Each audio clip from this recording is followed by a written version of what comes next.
Nah sekarang ini Elbaf memang diambang kehancuran tuh. Loki akhirnya bebas cuy. Bencana besar siap menghantam pulau raksasa Elbaf kan. Luffy dan Zoro mengambil keputusan yang mengejutkan sekarang ini. Apakah mereka baru saja membuat kesalahan fatal atau ada sesuatu yang lebih besar yang belum kita ketahui? Nah chapter terbaru ini 1141 itu menarik banget tuh. Di saat yang sama misteri baru muncul nakama. Siapakah wanita tua yang disebutkan dalam judul chapter cover story kali ini?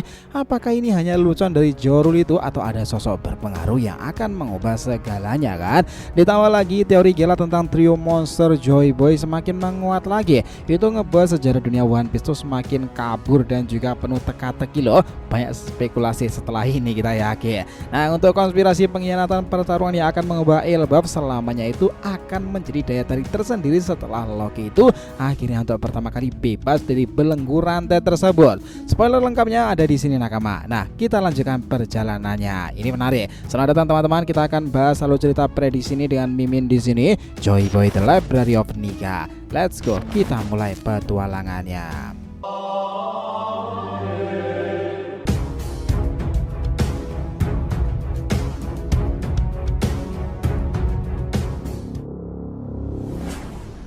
Namun sebelum masuk pembahasan jangan lupa untuk like video ini ya nakama. Ya supaya bentuk support kalian semuanya nih untuk channel ini ke depannya agar terus berkembang dan berpetualang bersama Nika sang Joy Boy ini. Nah jika sudah terima kasih banyak dan mari kita mulai petualangannya. Jadi tuh gini, sekarang ini kabar dari kisah One Piece kembali mengguncang dunia maya nih. Setelah menunggu akhirnya bocoran chapter 1141 sudah terkonfirmasi ya. Kali ini kejutan besar datang dari Elbaf dan sepertinya situasi di sana akan benar-benar kacau balau tuh. Judul chapter kali ini adalah wanita yang lebih tua. Nah seperti biasa cover story itu masih melanjutkan perjalanan Yamato nakama. Kali ini terlihat anak buah dari Husu yang tampaknya itu sedang memukuli seseorang loh. Siapa itu? Ya tapi itu bukan inti utama dari spoiler kali ini. Hal yang paling mengejutkan adalah kabar tentang Loki. Sejak awal memang ada khawatiran besar ya mengenai kemungkinan dirinya itu dibebaskan. Dan sekarang ini akhirnya benar-benar terjadi nakama setelah spoilernya itu muncul. Luffy dan Zoro menemukan Loki di bawah sana itu dan akhirnya mengambil keputusan besar. Mereka sempat berdiskusi apakah membebaskan Loki adalah langkah yang tepat atau tidak sama sekali. Namun sebelum mereka bisa memikirkan lebih jauh semuanya sudah terlambat. Loki sekarang ini akhirnya benar-benar terbebas. Reaksi para raksasa di Elbaf bisa ditebak nih. Paniknya tuh luar biasa. Selama ini kedamaian di Elbaf itu dijaga dengan mengurung Loki kan. Namun sekarang nih dengan dirinya bebas itu kemungkinan besar Elbaf akan dilanda kekacauan besar-besaran. Beberapa raksasa bahkan langsung mengambil tindakan penuh nih. Kru dari Hajrudin yang melihat kejadian itu mencoba menghentikan Luffy dan juga Roronoa Zoro.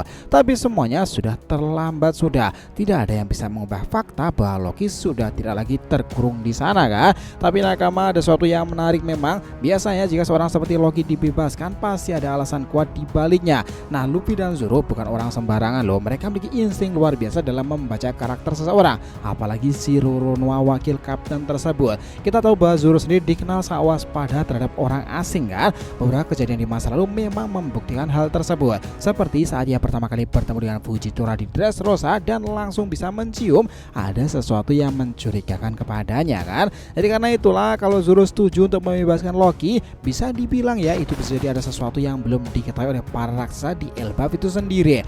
Mungkin ada alasan lebih besar di balik semuanya ini. Satu hal yang jelas nakama sekarang Elbaf dalam kondisi genting-gentingnya. Banyak yang berasumsi bahwa kedamaian di pulau ini akan berakhir seiring dengan bebasnya Loki kan. Tapi apakah benar begitu?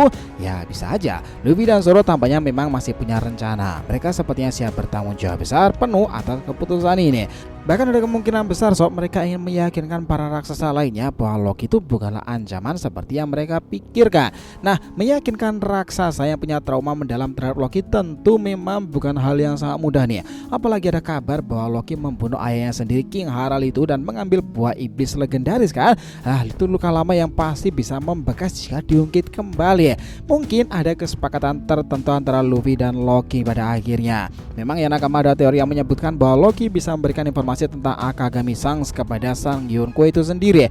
Jika benar seperti itu, maka ini bukan hal yang tentang bebaskan Loki saja persoalannya, tapi juga untuk strategi mendapatkan informasi sangatlah penting.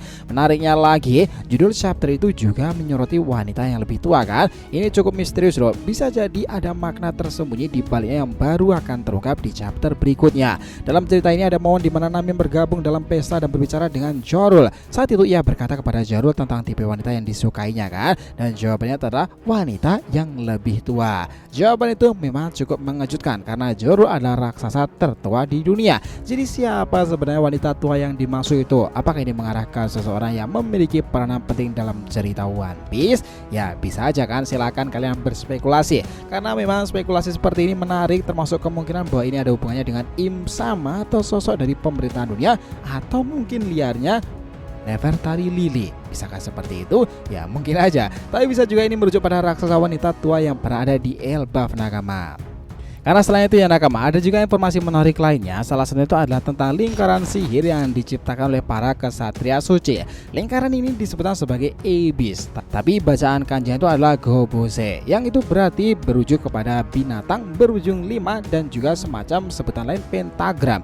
Ya kalau kita sendiri sebutnya sebagai pentagram, atau ya semuanya orang kenal sebagai Cycle of Baphomet ya nakama. Belum banyak yang percaya bahwa ini adalah pelesetan dari guru saya sendiri, yang berarti 5 tetua dalam pemerintahan dunia itu sendiri. Ini bisa jadi petunjuk bahwa kesatria suci memiliki hubungan erat dengan para guruse. Lalu ada juga penjelasan tentang kemampuan dari Saint Gillingham. Sepertinya dia memiliki kekuatan terinspirasi dari Kirin kan, makhluk yokai dari cerita rakyat Tiongkok yang mirip dengan campuran unicorn dan juga jerapah kan. Kirin memang fenomenal mengesankan. Meskipun Kirin adalah yokai yang sangat kuat ya, ia juga melambangkan perdamaian loh sebenarnya. Cukup menarik mengingat perannya dalam cerita One Piece nanti. Dia salah satu dari anggota kesatria suci. Kejutan lain datang dari kemunculan kembali kru bajak laut Roger. Setelah udah memperkenalkan 2 dari 3 orang terkuat di kru Roger, sekarang yang terakhir Scooper Gaban memang sudah menjadi inti bagian dari Elbaf. Ini membuat banyak orang yang membandingkan pula sama dengan bajak laut topi jerami. Roger memiliki trio monster yang sangatlah kuat kan. Dirinya sendiri Gold di Roger itu Scooper Gaban dan juga Zeffirelli. Sekarang ini Luffy juga memilikinya. Nah Luffy sendiri itu Sanji dan juga Zoro sebagai tangan kanannya, sama dengan apa yang dilakukan oleh Rayleigh. Nah sekarang di Elbaf itu Scooper Gaban. Apakah Sanji juga akan memiliki peran serupa? Who knows? Pertanyaannya, apakah Joy Boy juga memiliki trio monster di zamannya tuh? Karena di sini juga disinggung ya nakama. Spekulasi yang beredar menyebutkan bahwa mungkin Joy Boy juga memiliki 3 orang terkuat di krunya, sama seperti Roger dan juga Luffy ya. Salah satu kandidat terkuat untuk trio ini adalah seorang legendaris berpedang Ryuma, sang dewa tersebut yang dikenal sangatlah identik dengan Wano Kune. Namun ini masih menjadi perdebatan sengit nih, karena kita tahu ya Ryuma diketahui sudah ada sejak 400-an tahun lalu, jauh sebelum cerita utama dimulai kan. Apakah dia benar-benar bagian dari kru Joy Boy atau ada orang lain yang mengisi posisi itu? Mungkin seorang pendekar pedang seperti keturunan dan juga leluhur Mihawk itu sendiri. Bisa aja kan. Banyak yang percaya bahwa pola trio monster itu memang sudah ada sejak zaman dahulu, mungkin era pertama Joy Boy, karena dia adalah bajak laut pertama kan. Bahkan yang nakama di kru Kaido pun juga ada trio terkuat, King, Queen dan juga Jack. Itulah yang menjadi daya tarik sendiri. Nah karena kita ingat pula hal seperti ini juga terjadi di jajaran Laksamana Angkatan Laut, juga ada pola sama, Aokiji, Kizaru dan juga Kaino. Bisa jadi hal ini juga berlaku untuk bajak laut Joy Boy kan, dan juga para penerusnya. Sayangnya memang informasi tentang kru Joy Boy masih sangatlah sedikit. Tidak ada catatan sejarah yang benar-benar menjelaskan bagaimana struktur krunya itu bekerja, siapa yang menjadi tangan kanannya, siapa yang menjadi tangan kirinya, atau bagaimana mereka itu melanjutkan kisah-kisahnya. Yang jelas teori-teori tentang Joy Boy makin menarik dikulik lagi, apalagi dengan semakin banyak petunjuk diberikan Oda dalam beberapa chapter terakhir kan.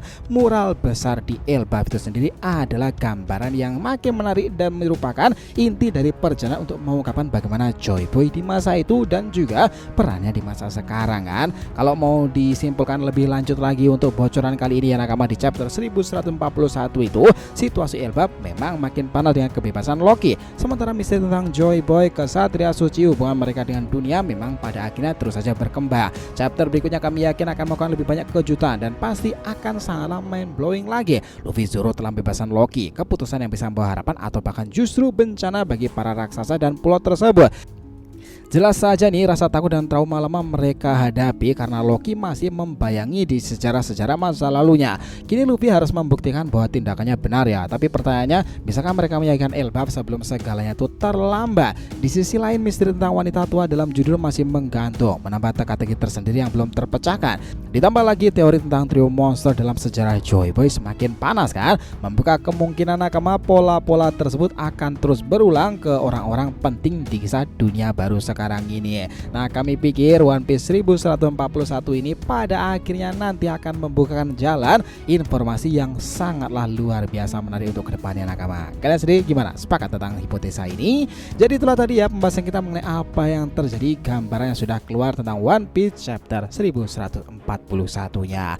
Terima kasih banyak telah menonton cerita ini sampai akhir. Jika kalian punya pendapat, langsung aja komentar di bawah ini dan kita akan usahakan respon, oke? Sampai jumpa di video selanjutnya nakama, dan Joy Boy Sang Nika telah kembali ke peradaban One Piece.